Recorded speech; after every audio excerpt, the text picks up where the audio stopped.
আসসালামু আলাইকুম রহমতুল্লাহি ওবরকাতুহু। সম্মানিত দর্শক, বাংলাদেশের প্রাচীনতম এবং ঐতিহ্যবাহী জাতীয় দৈনিক ইত্তেফাক। সেই ইত্তেফাকের যে অনলাইন শাখা আছে, সেখানে একটি প্রতিবেদন দেখলাম।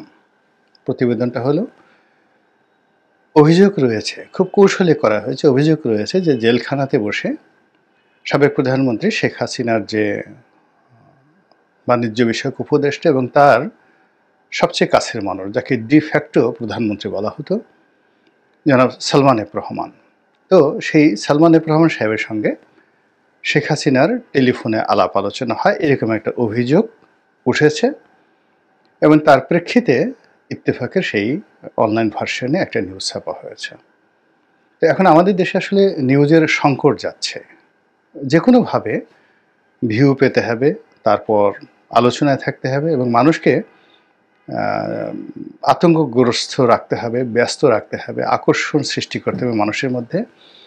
এটা সমাজের সব জায়গাতে এই ট্রেন্ডটা চালু হয়েছে এবং এবং এই যে ট্রেন্ডটা, এটা সে আদিকাল থেকে ছিল, কিন্তু ইদানিংকালে যে কৃত্রিম বুদ্ধিমত্তা বা এআই বলা হয়, আর্টিফিশিয়াল ইন্টেলিজেন্স, এই আর্টিফিশিয়াল ইন্টেলিজেন্সের প্রধান যে লক্ষ্য, সেটা হলো মানুষের মনে লোভ সৃষ্টি করা, গ্রিড।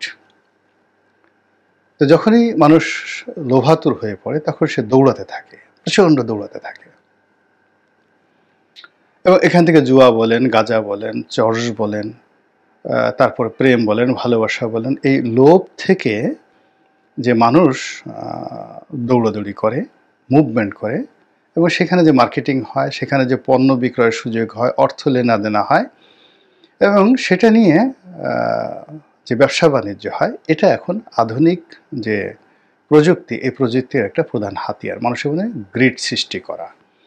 যেমন দেখা গেল আপনার খুব একটা সুন্দরী রমণীর প্রতি আপনার খুব লালসা, তো তাকে পাওয়ার জন্য আপনার তাবিজ লাগবে, বান মারতে হবে, জাদুটোনা করতে হবে। এই জন্য আপনি একেবারে ফকিরের খোঁজে চলে গেলেন, তাবিজের খোঁজে চলে গেলেন, জাদুটোনার জন্য চলে গেলেন কামরূপ কামাখ্যা। তো এই কামরূপ কামাখ্যা যাওয়া পর্যন্ত, তাবিজ আনা পর্যন্ত ফলাফল জিরো, কিন্তু এখানে আপনার কত টাকার লেনদেন হলো।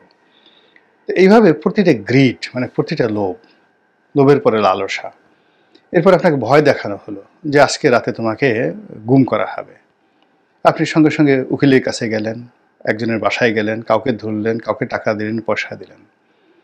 তাহলে এই যে গ্রিড এবং ভয় সৃষ্টি করা, এরপর হলো চাঞ্চল্য সৃষ্টি করা, অ্যাডভেঞ্চার তৈরি করা, এরকম অনেকগুলো জিনিস এখন সামাজিক মাধ্যমকে নিয়ন্ত্রণ করছে।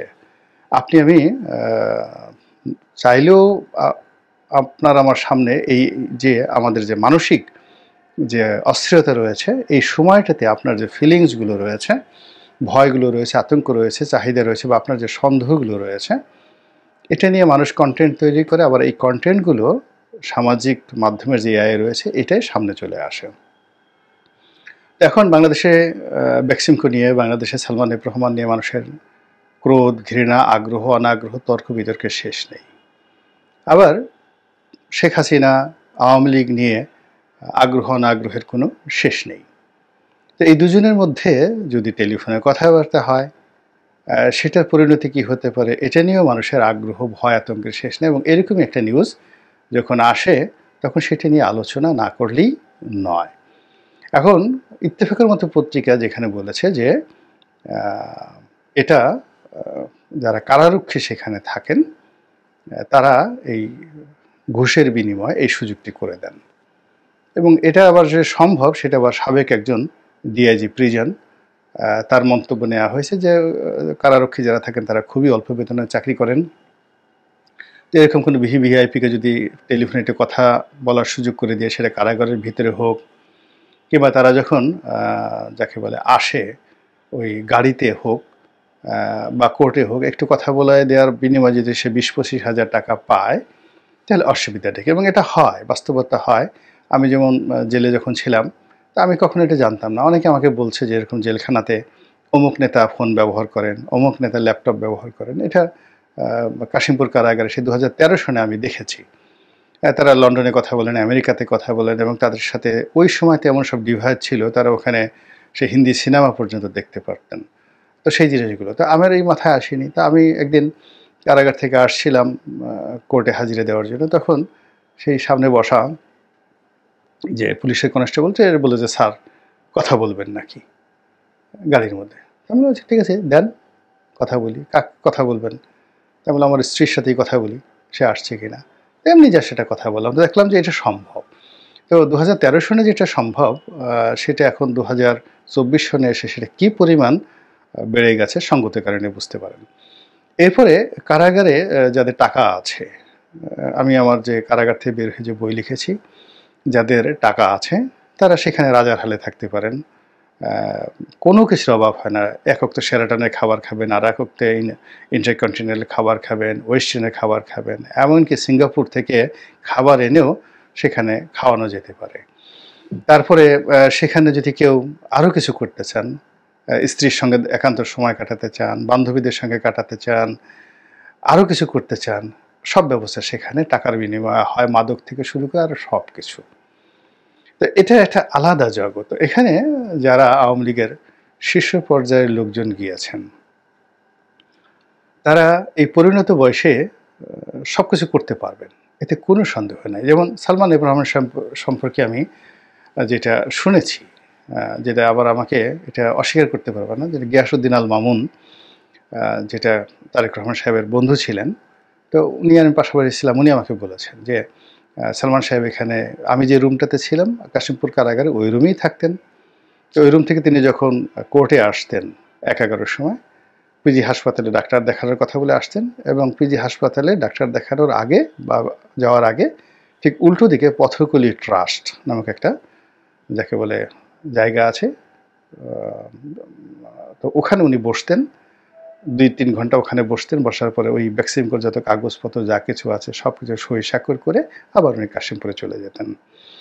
তো এরকম ঘটনা যারা থাকেন, আমি অনেকের জীবনে এটা দেখেছি, এটা হয়, তারা সবাই করে। তো সালমান সাহেব যদি ওই সময়টাতে সেই কাজ করতে পারেন ২০০৬ সনে বা ২০০৭-৮ সনে, তাহলে এখন তিনি আরও ১,০০০ গুণ কৌশলী, ১,০০০ গুণ ধনী, ১,০০০ গুণ ফেরোসাজ। তো তিনি অনেক কিছুই করতে পারেন। তো এই বিষয়গুলো নিয়ে যে প্রতিবেদন তৈরি করা হয়েছে, আমরা এটাকে ফ্যান্টাসি না ভেবে ধরুন চিন্তা করি যদি এটা হয়। এখন কারাগারে কে আছেন? মেজর জেনারেল জিয়াউল হাসান আছেন। এখন জিয়াউল হাসান সম্পর্কে যে ধরনের প্রচারণা করা হচ্ছে, যে তিনি আয়নাঘরের প্রবক্তা ইত্যাদি ইত্যাদি ইত্যাদি, যদি এর ১% সত্য হয়, তাহলে তিনি ওখানে বসে অনেক কিছু করতে পারেন। অর্থাৎ যদি কারাগারের মধ্যে বসে কিলার আব্বাস যিনি ছিলেন, তারপরে শেষে যাকে বলে সুইডেন আসলাম ছিলেন, তারপর আরও অনেকে যারা ছিলেন, যারা কারাগারে বসে অনেক কিছু নিয়ন্ত্রণ করেছেন বলে অভিযোগ আছে। অনেক শীর্ষ সন্ত্রাসী দুবাইতে থাকেন, কিন্তু বাংলাদেশে বসে তাদের সব কিছু হয়। তাহলে জিয়াউল হাসান কেন কারাগারের মধ্যে বসে সব কাজ করতে পারবেন না? এবং তিনি যদি এরকম ২-৪টা এই সময়টাতে গুম করে ফেলেন, যদি তিনি ২-৪টে এরকম তার বিরুদ্ধে যে অভিযোগ আছে এরকম যদি জাস্ট একটু কোনো কিছু করে ফেলেন, কিংবা তার কাছে যে সকল তথ্য উপাত্ত আছে, মানে তিনি এই গোয়েন্দা সংস্থার একটা, ওই যেটা টেলিফোন কমিউনিকেশন করেন, তার সমস্ত গোপন কথাগুলোর আছে, ইনক্লুডিং ডক্টর ইউনূস থেকে শুরু করে সব কিছু তার কাছে আছে। তো এখন এই জিনিসগুলো তিনি তো এত বোকা না, তিনি এই আমেরিকাতে গিয়ে হয়তো ইলিয়াসের কাছে দিয়ে দিয়েছেন, পিনাকির কাছে দিয়ে দিয়েছেন, তার স্ত্রী সন্তানের কাছে থাকতে পারে দেশের বাইরে। তো এই জিনিসগুলো নিয়ে যদি আগামীতে আওয়ামী লীগ খেলতে চায়, সেই খেলাটা কি পরিমাণ জঘন্য এবং কি পরিমাণ ভয়াবহ হবে একবার একটু চিন্তা করেন তো। কিংবা ধরুন হাসানুল হক ইনু সাহেব বা রাশেদ খান মেনন সাহেব, they the mastermind of all politics in Bangladesh since last 50 years. গত 50 বছরের রাজনীতিতে, আরও স্বাধীনতার আগে রাশেদ খান মেনন তো 60-এর দশকের নেতা। তো 60-এর দশকের নেতা হলে রাশেদ খান মেনন সারা বাংলাদেশের রাজনীতির মাস্টার মাইন্ড হিসেবে গত 60 ইয়ার্স যাবৎ তার যে অভিজ্ঞতা, তিনি সেখানে বসে আছেন। এখন তার আগে টাকা ছিল না, এখন তার টাকা আছে, হাজার হাজার কোটি টাকা আছে। তিনি যথেষ্ট সুস্থ আছেন, সবল আছেন, বুদ্ধি আছেন। তো এই জিনিসগুলো যদি জেলখানাতে বসে এই সরকারের বিরুদ্ধে ব্যবহার করেন, তারপর শেখ হাসিনার পক্ষে করেন বা নিজের পক্ষে করেন, কতটা সর্বনাশ ঘটতে পারে। তো কাজেই এই বিষয়গুলো যে ইত্তেফাকে যে রিপোর্টগুলো করেছে, সেই রিপোর্টগুলোকে আমি মনে করি না যেগুলো হেলাফেলা করার দরকার আছে। কারণ হলো এখন সরকারের যে নড়বড়ে অবস্থা, তারপরে রাজনীতির যে অবিশ্বাস শুরু হয়েছে, তারপরে যে বিশৃঙ্খলা তৈরি হয়েছে এবং কোনো কিছুই সাস্টেনেবল না। মানে বিএনপি আপনি তাদেরকে হ্যাপি বলতে পারবেন না, সাস্টেনেবল বলতে পারবেন না, জামাতকেও সাস্টেনেবল বলতে পারবেন না, সরকারকেও সাস্টেনেবল বলতে পারবেন না। এরকম যখন সব কিছু ইংরেজি থেকে যেটিকে বলা হয় ট্রাম্বেলিং ইন ফিয়ার, ভয়ে কাঁপছে, মানে কারো মধ্যেই আত্মতুষ্টি নেই, সবার মধ্যেই একটা কম্পন। সেই কম্পনের জায়গাতে যদি এই যে যারা জেলখানাতে আছেন, দেশের বাইরে যারা আছেন, যেমন এস আলম সাহেব, তো এস আলম সাহেব যদি 100 কোটি টাকা খরচ করে বাংলাদেশে একটা অপকর্ম ঘটাতে চান, এটি কি তার জন্য খুব বেশি অসম্ভব কিছু? অবশ্যই অসম্ভব কিছু না। তো কাজেই এ ব্যাপারে আমাদের রাষ্ট্রীয় সতর্কতা লাগবে, প্রচণ্ড রাষ্ট্রীয় সতর্কতা লাগবে, আদারওয়াইজ হবে না। কিন্তু দেখা যাচ্ছে যে আমরা সেই বিষয়গুলোর দিকে এগোতে পারছি না। ফলে কি হলো, আলটিমেটলি যারা মানে জেলে আছেন বা যারা পালিয়ে আছেন, ক্রমশ তাদের আওয়াজ বেড়ে যাচ্ছে, তাদের আত্মবিশ্বাস বেড়ে যাচ্ছে এবং তারা আগে যেভাবে ভয় দেখাতেন, এখনও তারা ঠিক আগের চেয়ে আরও বেশি মাত্রায় আপনাকে আমাকে ভয় দেখানোর সুযোগ পাচ্ছে। এখন আপনি আমি সেটা কি ভয় পাবো, নাকি প্রকৃত অবস্থা যাচাই বাছাই করে নিজেদেরকে রক্ষা করার জন্য কোনো ব্যবস্থা গ্রহণ করব, সেটা আপনার আমার বিবেচনার বিষয়। আল্লাহ আমাদের সবাইকে হেদায়েত দান করুন এবং হেফাজত করুন। আসসালামু আলাইকুম ওয়া রাহমাতুল্লাহি ওয়া বারাকাতুহু।